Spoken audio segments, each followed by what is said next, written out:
Hello, camarade. Welcome to this video. In this video, I'm just going to talk about my experience playing Humankind with the OpenDev. I hope this is not too late to talk about this. Bruh, it's 26 days since the OpenDev closed, bruh. Yeah, don't think too much about it. As the overall experience, I'm having a lot of fun playing it. I have played 4 match of it. The game ends at the 150 turns, and I played 3 complete game and 1 almost complete before the time's up. It's a lot of fun. I love the game. I want to play the full game so bad. But I'm here to talk about the things that I want to talk about the most is the culture combination. Yeah, the culture combination things is very fun in many ways. I want to show you the screenshot of this one of the game that I have played. This screenshot has taken at the turn 149 at the end of the session, and I just go hard merchants in this session. I start with the Nubian and then go Carthaginian, right? Yeah, I start with the Nubian and then I go Carthaginians next, and then the next thing is the what this name is Ghanaian, I think. Yeah, I go Ghanaian next, and then stop at the Venetian, because in the Victor OpenDev client we cannot advance to the industrial era just yet. If we go to the industrial era, we just end the game. I found out in the first session I play. Alright, so with going hard merchants, I end up with the a very rich empire, and a big one at that. I can just materialize a whole ass army out of thin air in just one turn. A whole ass army with 6 units, top quality 6 units with guns and the muskets or even machine guns in just one turn. It's so powerful. It's it feels good, it feels good to play tall. Yeah, you can play wide, but in this game I think playing tall is better somehow, because in this playthrough, in this session, I only have I have 3 cities, but the last one is insignificant. It's just small 1 territory city. But the other 2 though, the capital Kerma and the Carthage, these 2 cities is a megapolis. They use the words correct? I don't know, but it's a very big city. With each cities have 6 territory attached to them. 6 or even 7. I can't remember, but it's a lot of territory connected into it. And with the what is this? The Ghanaian emblematic district. This thing plus 3 monies per number of trade routes, and I have 40 trade routes. I just buy everything from everyone, regardless of how expensive they are. They could be 500 per piece. I don't care. I just buy everything, and then it's all of the trade routes, or maybe most of the trade routes go into the capital, the Kerma. And with that, I have egg, not egg. How much is, can't really see. 3,000 money made out of Kerma alone, and then 3,372 from Carthage. So it's like half and half of the all trade routes going into these two cities. And these two cities, every district, not district, every territories of all of these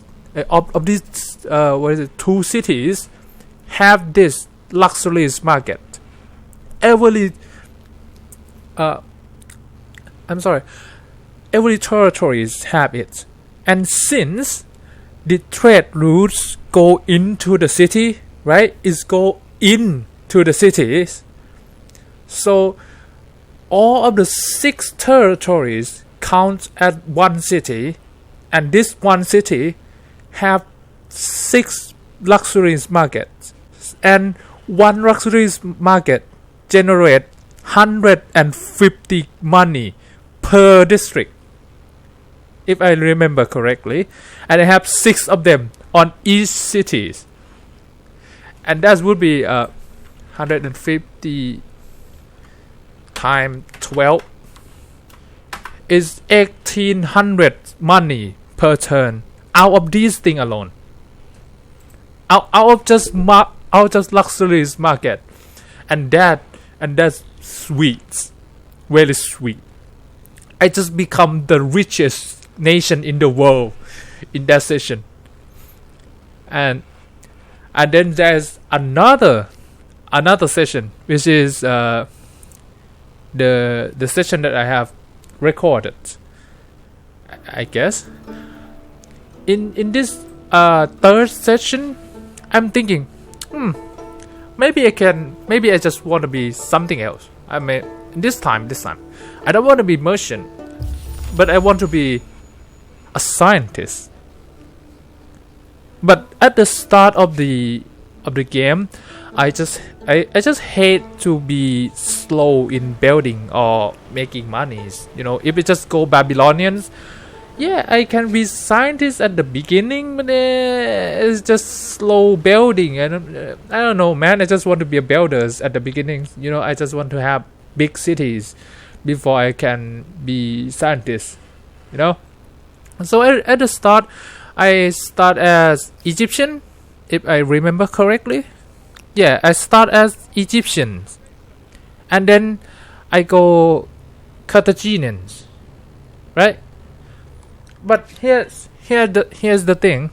I was planning to use the Korean in the early modern era, the Korean, the Joseon. The Joseon have 4 science on lake and 4 science on coastal waters. That's huge. And you know what? I have found out that if you choose a culture that have a special harbor district, like the Carthaginians have the Cartons quarter, right? The emblematic quarter Cartons. If you build Carton, in my play, I just occupy territories that have the water tiles as much as possible, and in the Victor OpenDev map, they have big water territory up north, at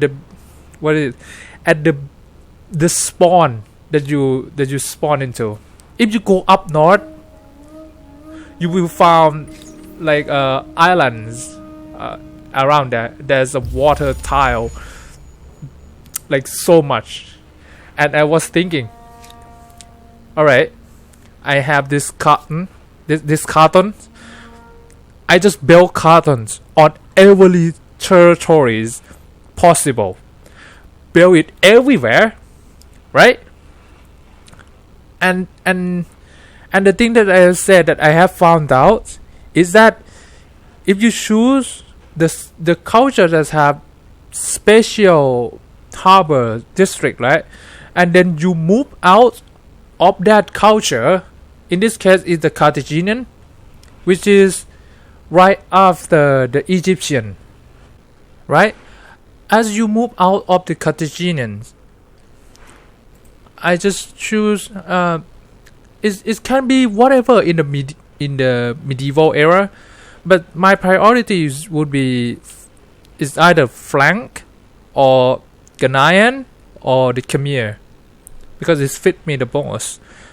So I just choose one of them and do the stars as fast as possible to advance to the early modern as fast as possible, because I'm afraid that the Joseon will be taken. So I just speed run my way to it, and then I get to Joseon.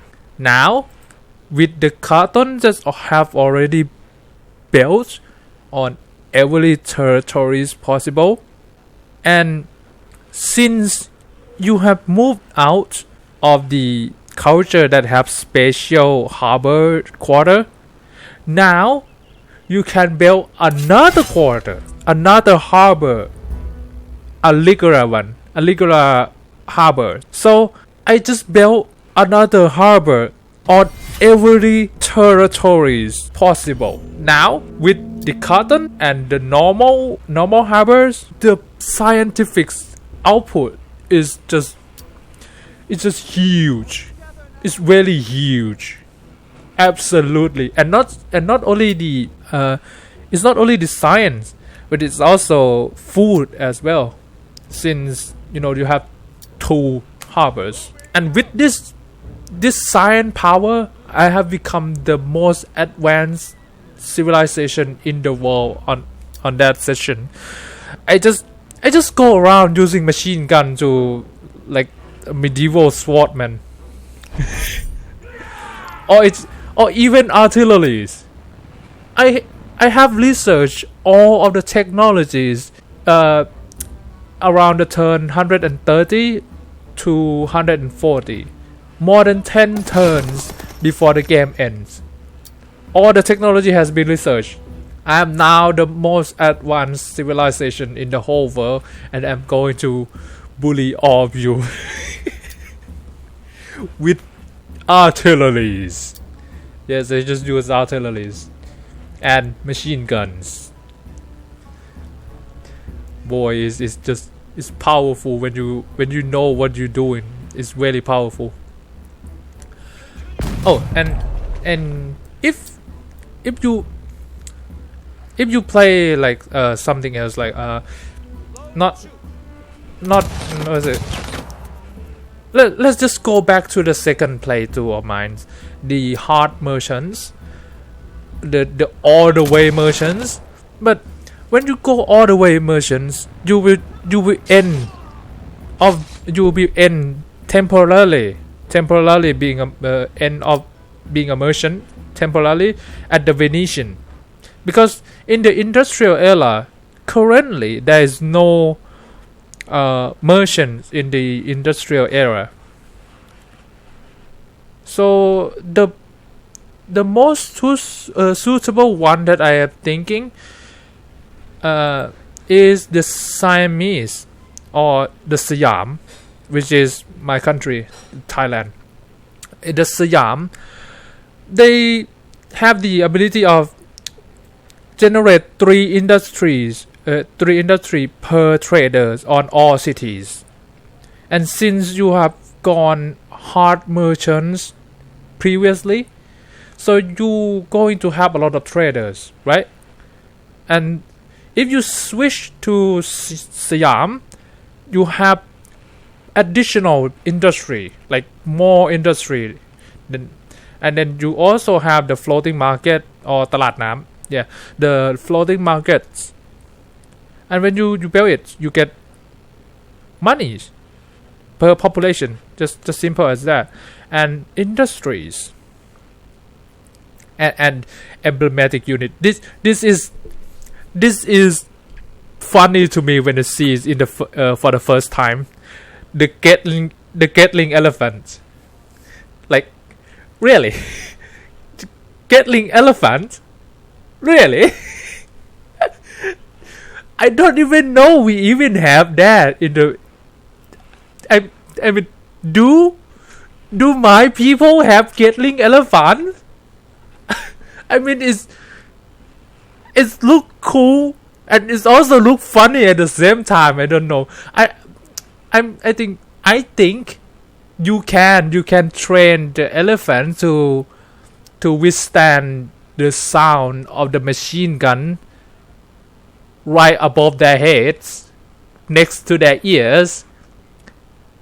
I think you can train it to not being to not go panic when they heard the sound of the machine gun above their heads. It's just, I mean, I think you can, but it's gonna have a lot of problem, a lot of trouble. But boy, armed with a deadly machine gun, this elephant war cry is accompanied by the staccato clatters of weapon fires. I don't know, man. It's funny to me. It's Gatling elephants.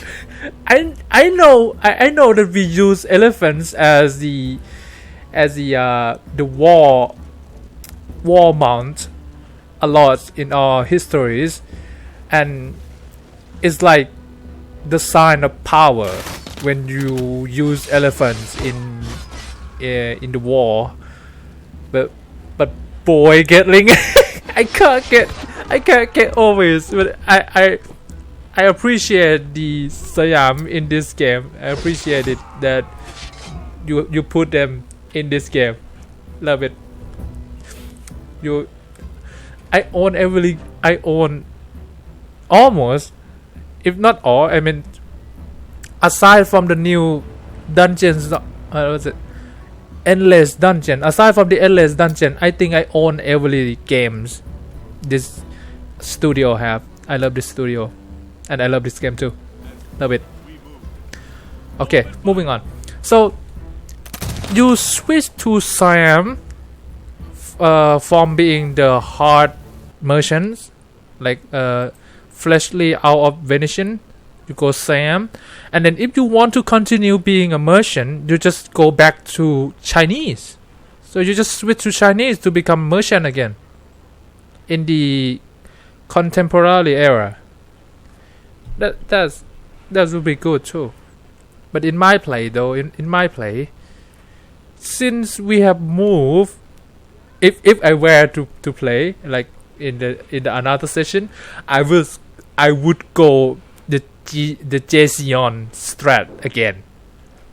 I'm just gonna be the science powerhouse, and then when we go to the industrial era, I just switch to something that I can wage war, like the German.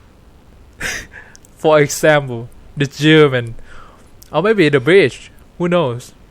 Or just continue being the scientist, just continue being scientist by going French, and then when we get into the contemporary era, just go Soviet. Hard military, conquered everyone. Just conquer the whole world. Everyone will be under the power of the Mother Russia. Love this game, man. Love this game. Alright. I think that's all about. I'm going to talk about the culture combination. This is already took long enough. Oh my god, it's already half an hour. Alright. So the next thing we will talk about is the feedbacks. Now this is the big problem I have to address in the pathfindings of of the AI in both in the combat and the overworld.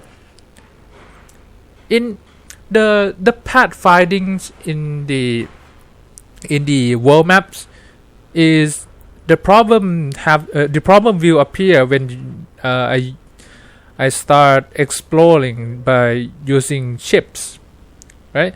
So when we're using ships to transport troops, and when we get to the coastal area, and if there is the uncharted tile close to the ships, and I want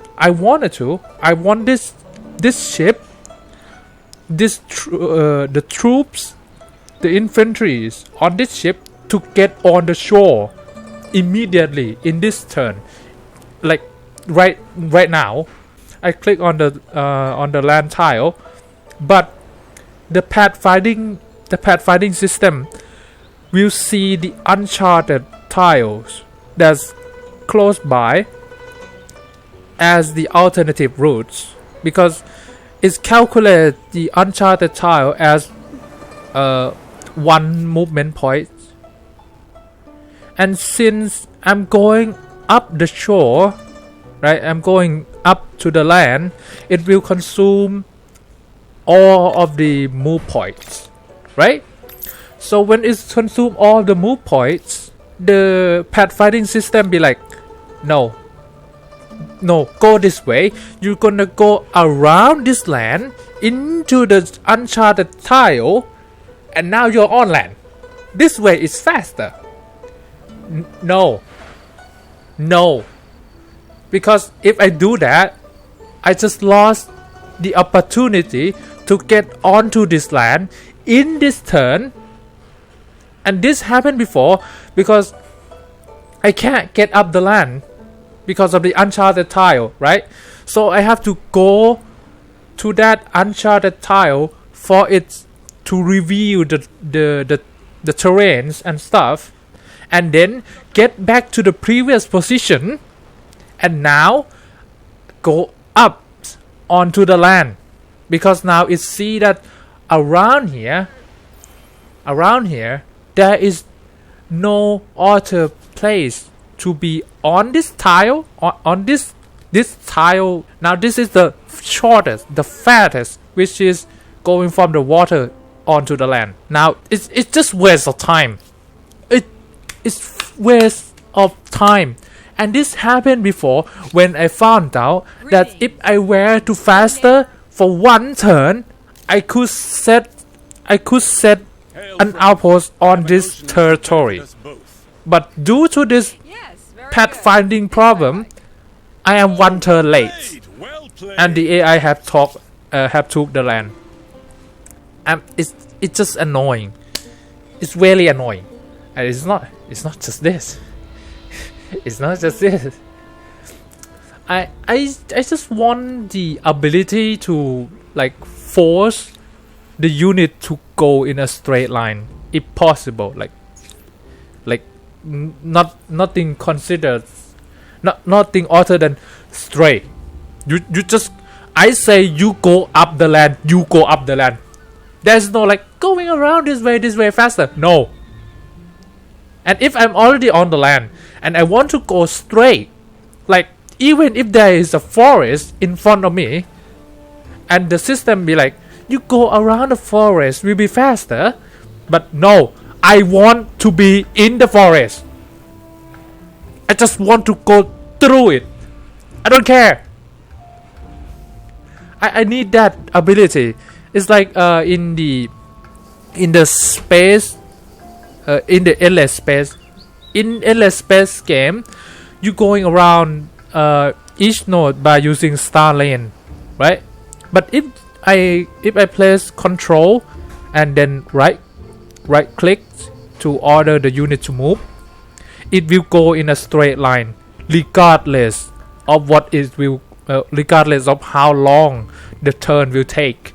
Because if you go into the in a straight line, that means you will, most of the time, you will move outside of the star lane, which is slower to move, and the pathfinding system will find the fastest way for your ship to move around. So if you right click normally without using control button, it will just go down the star lane system, right? But if I press control, it just goes straight through everything. I can order my ship to go from one corner of the galaxy, like on the top left of the galaxy, down to the bottom left of the galaxy, or like I don't know, I can go as far as I want in a straight line if I wanted to. But in this game Mankind, I'm on this tile next to the land, and I want to get up the land in this turn immediately. I don't care whatever the things that surround me. I don't care. I want to get on the land right now. I want that ability. And now next to the pathfinding in the combat system. In the combat, you can only move one time, and the pathfinding system will find the way for your unit to move, right? But here's the kick. Let me open up the paint. Wait, paint. Okay. Alright. So you have this thing, right? You have others. Hexagon, like this, right? Right. Let's say you have like this, right? Like this. Right? You had the map. You had the map like this, right? And then you have your unit here. For example, you have your unit here, right? And then you have your enemy unit here in the red tile, and you have your other unit here. But you wanted to move your unit. How do you make thing a little bit bigger? Okay, brush. Okay, you want to move your unit. It's like a cavalry, right? It's like a cavalry. It have like 6 move points, right? I want it to go this way, around here, and then here, or maybe here to flank the enemy, right? I want it to do that. But if I click on this tile, if I click it there, the pathfinding system will just go this way. And when it go this way, you know what happened? It get interrupted by the enemy unit. So my unit will stop in that tile. No, I don't want that. Can I have like the command to like if I place, for example, if I place ships, right? If I place shift, and then I click on the unit. I click on the unit first to call the unit. Now the units have like, oh, you called me, and then I place shift, and then I hold either right click or left click, and then I drag. Let's change to yellow. I drag the paths to go up here, and then there, and then here, and then here, and then bam, right? So the units move that way while I'm holding shift or any other button. So it doesn't get wait. I'm sorry. It will get interrupted here anyways. But you know. But you know it, right? So I want my unit to move here instead, right? Wait. So I want my unit to move here instead, right? Instead of here.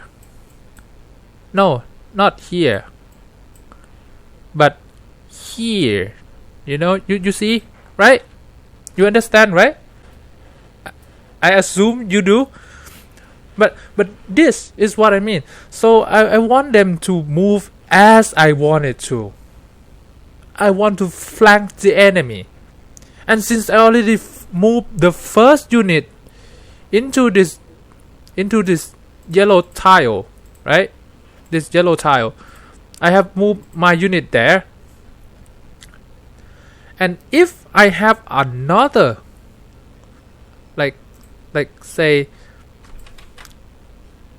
if I have another cover unit at here, right? Now I can do the trick. Now I can do the trick of doing using this third cover unit to go up here and then here and then here and then move into this yellow tile. This is just is the units that I have recently moved in, right? Now is facing the enemy. And with this stance of the unit system, I can move another unit through the units without being interrupted by the enemy units, like they do in that tile next to it, right? So I can go down into this green tile, and now I have another flank. This is what I'm thinking about. It would be more strategies to be used when we play in the game. I want it. This is what I want. The feedback. The first topic of the feedback. This video is gonna be really long, and I'm going to post all of it. Now the next topic is the city and outpost. The city and outpost trade either by using money or something in equal value. In the space in the endless space game or in endless legend, you can trade cities by using it's either money, like you pay them money for the city, or you either use a lot, like a tons of resources to buy the city or to buy the star system, or even trade star system with another system. You can even do that too in endless space or endless legend too, I think. But most of the time in endless legend I just conquer them. But I just want the ability to trade cities or outposts, because there is some time that I was on my way to put the outpost on a territory that I have set my eyes on, right? I have set my eyes on this territory. I want it, and then when I get to it, it already occupied, and I'd be like, can I buy that from them? I want it. I want it. It's have the gunpowder on that. I need that gunpowder.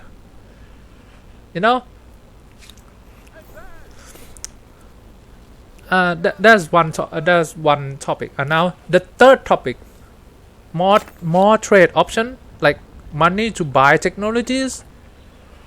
Still good though if the player still have to research it by themselves. Yeah, it's still good. It's like to prevent people to like advance too fast in science. Like you just buy science from everyone. You like that rich boy buying everything. No. That's gotta be money buy everything then. So money cannot buy science. That's fine too. That means the game have to force the rich player in that game session to invest in their science instead of buying science out of other people. that will be fine too, because they're rich. They can just buy off the district, right? Because when I play my second game, I have hundreds and hundreds of like 200 district, almost 300, because I just use money to build district. Due to Carthaginian have minus 50% constructible buyout, right? That apply to the district buyout as well, right? Constructible.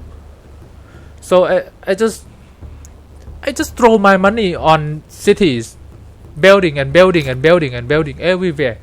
It's just so much district.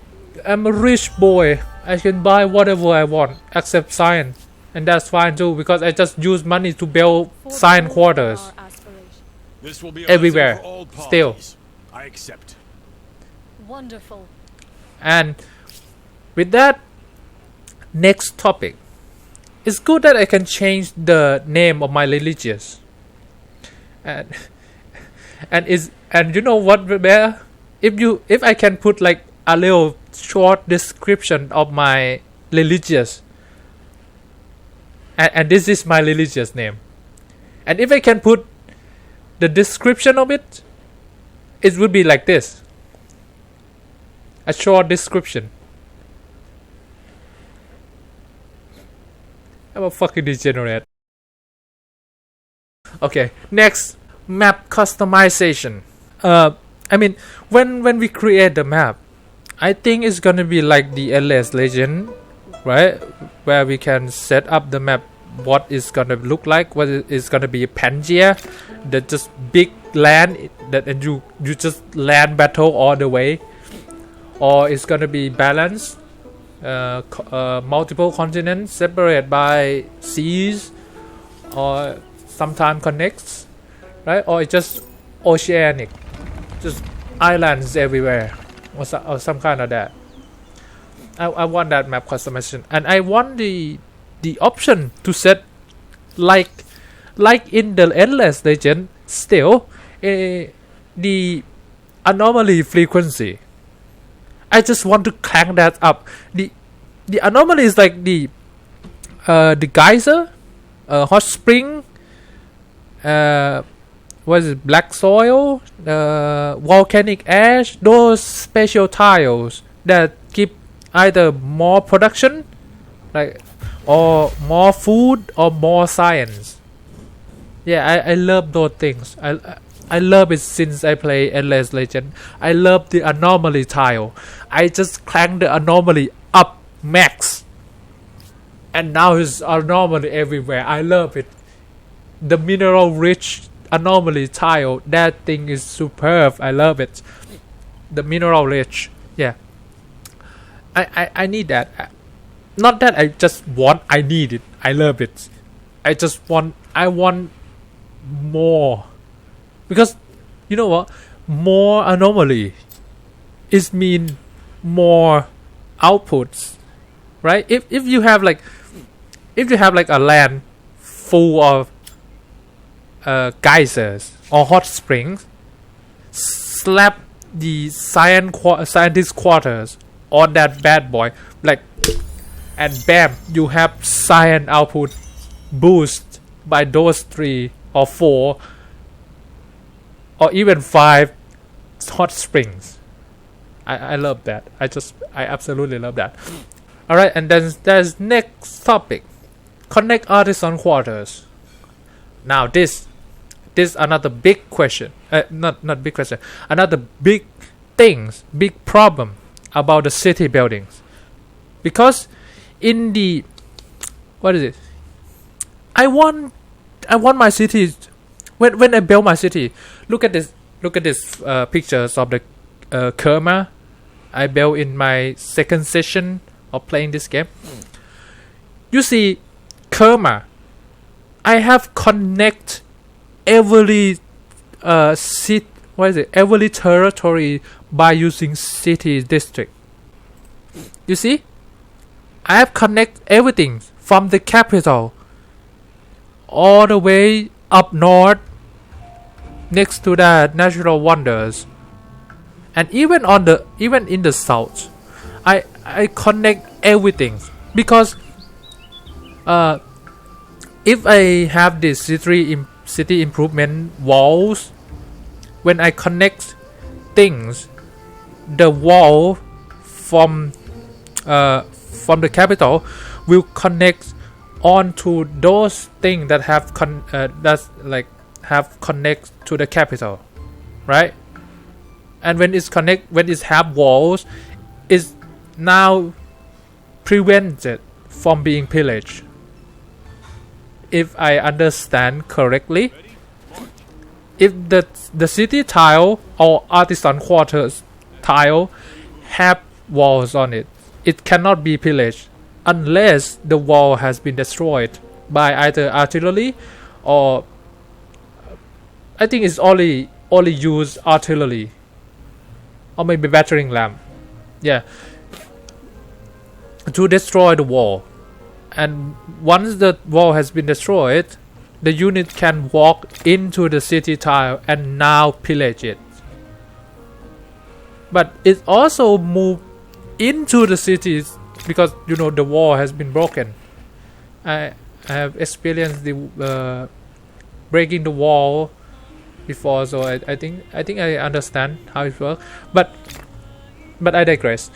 The thing is, I want to connect all of the city aspect of mine, so it will be protected by walls, all of it to be protected by walls, so it cannot be pillaged. I don't want the Hun to come from out of nowhere, pillage my artisan quarter, and now there's 2 Huns and then 4 Huns. I don't want that. No. The horde. I'm afraid of the horde. I don't want that. No. So I just protect my city as best as I can. I just connect everything. But for some reason in this picture, you see it doesn't have walls because I load into the game and the wall disappear for some reason. But it is have walls on it, and it's every tile that's connect to Kerma, to Kerma, what is it, town hall, main plaza, yeah. Every city tile that's connect to it have walls, and we back to the artisan quarters question. Like, if I connect to the I build, let's say I build a common quarter next to the artisan quarter. Now it's connect. Now artisan quarter have walls, but when I wanted to build something on the other side of the artisan quarters, I cannot. I have to build around the artisan quarters. Let me draw you the map. Let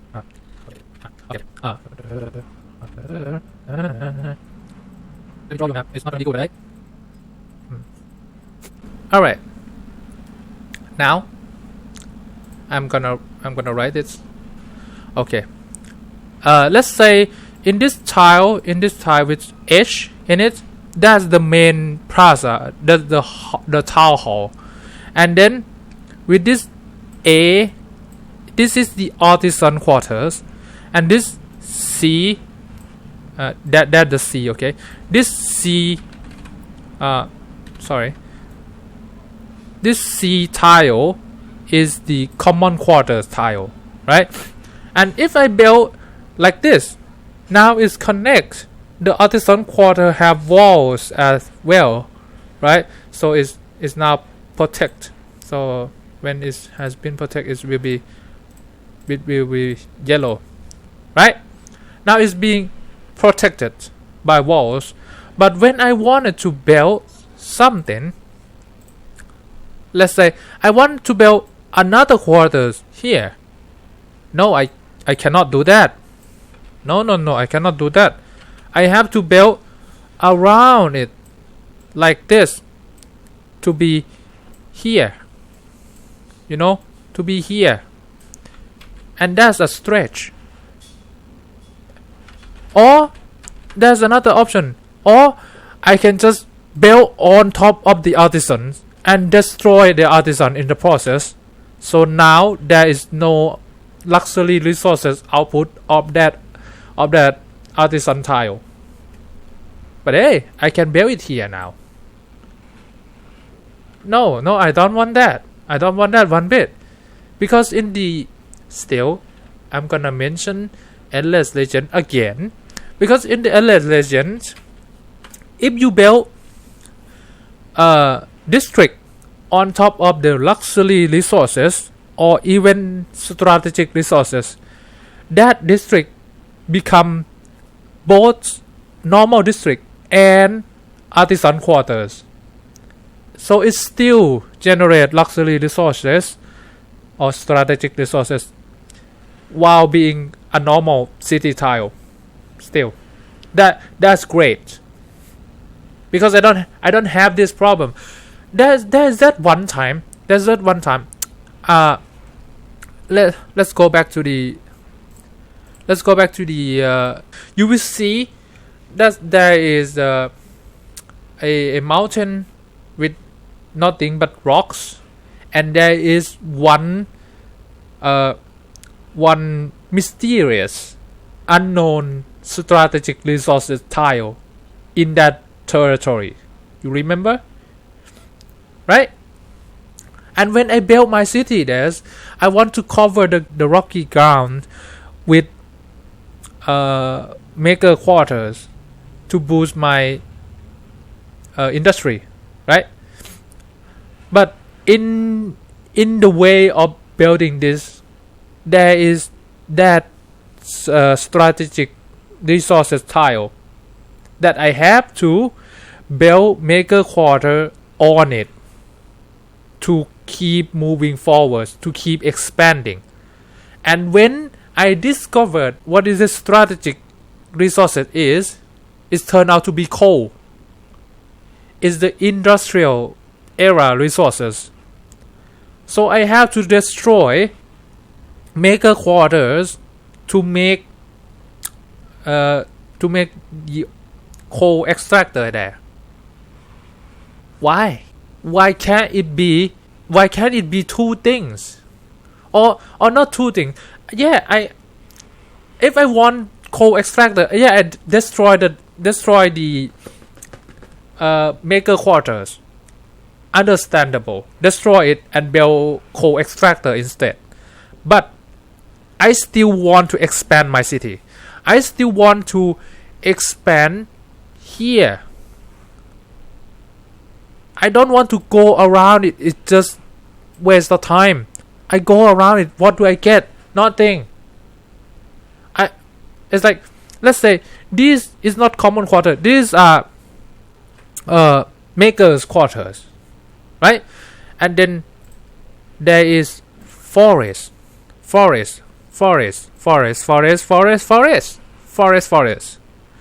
if I build maker's quarter, I get all these forests, right? But here, this orange tile, it's just nothing. It's just plain. It's not flora. It's not forest. It's just plain. It can be farm. It can be crop fields, but no. I don't want that. If I want to build here, right? If I want to build here, as a, to get this and this and this into the maker quarters range, I have to go around here, which is I have to destroy 2 forest tile and get nothing up there.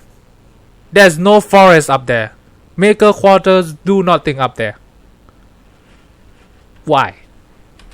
I don't like that. I don't like that one bit. You understand me? Right? I assume you do. This is a one-way communication. So if I connect these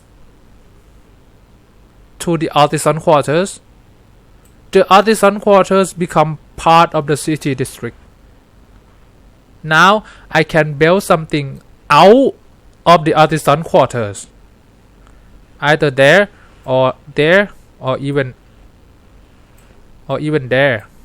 Yeah, like that. Because when I check the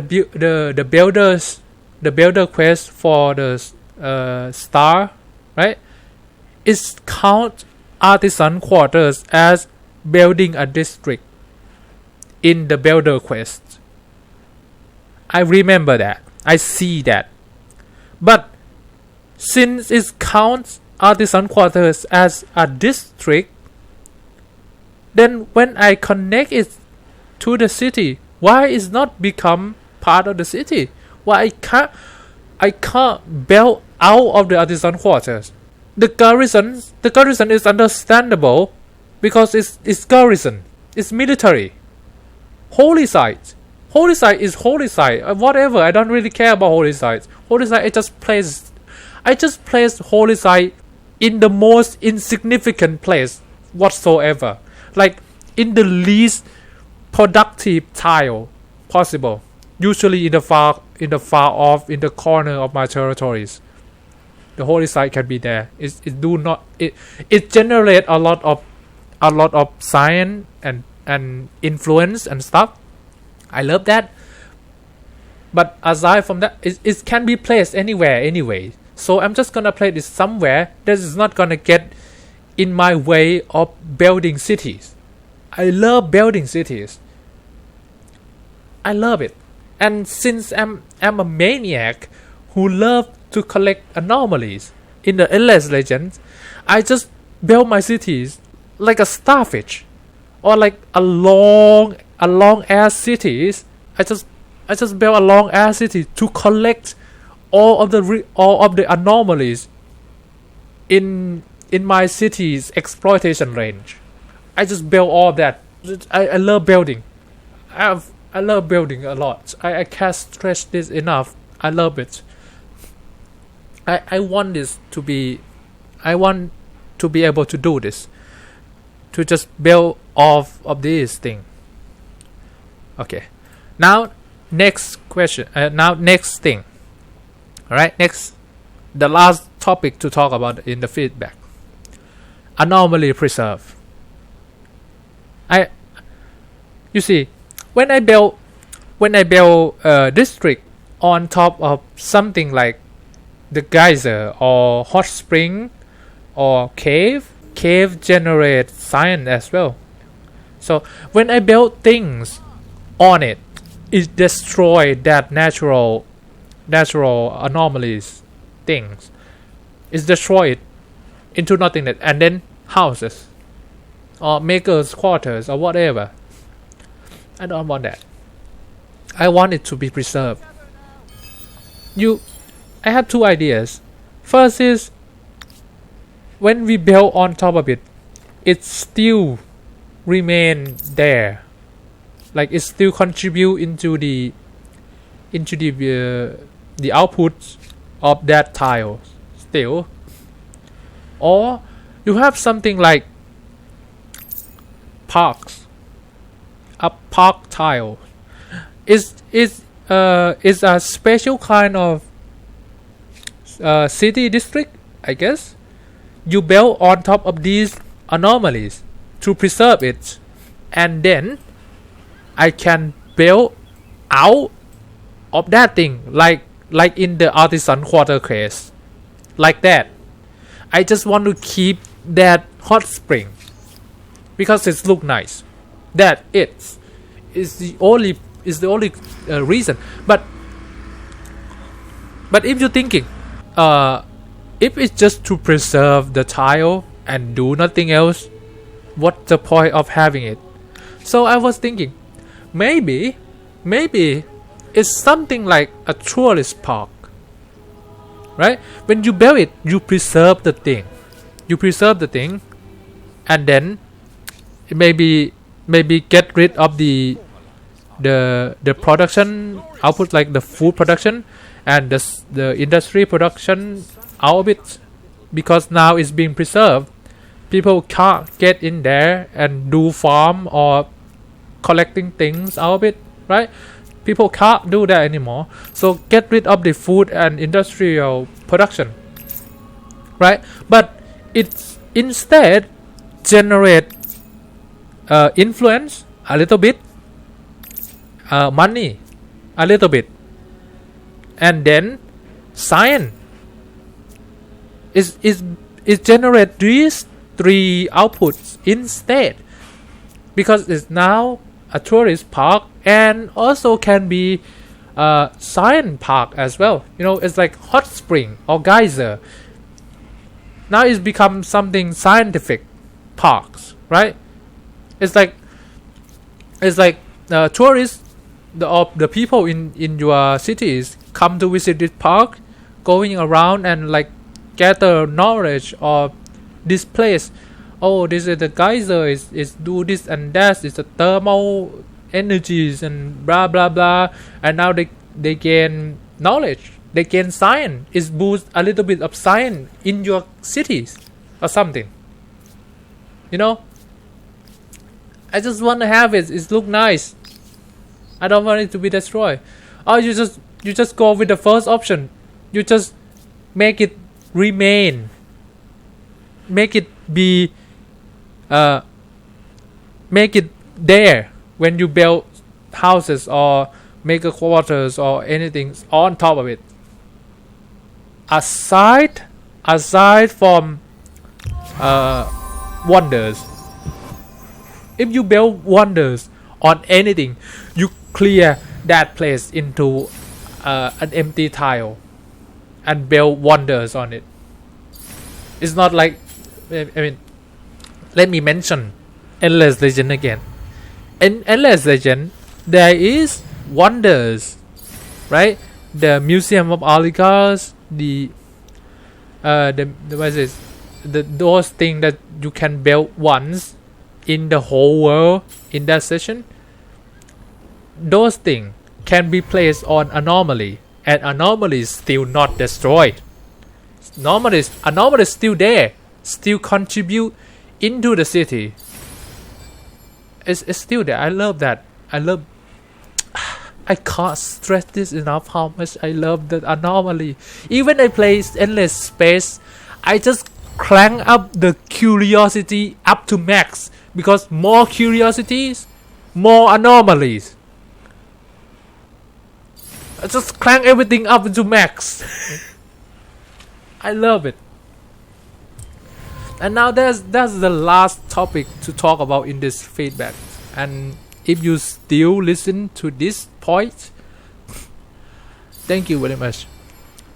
Thank you very much to listen to all of this feedback that this dude out of nowhere just pop up and tell you for an hour.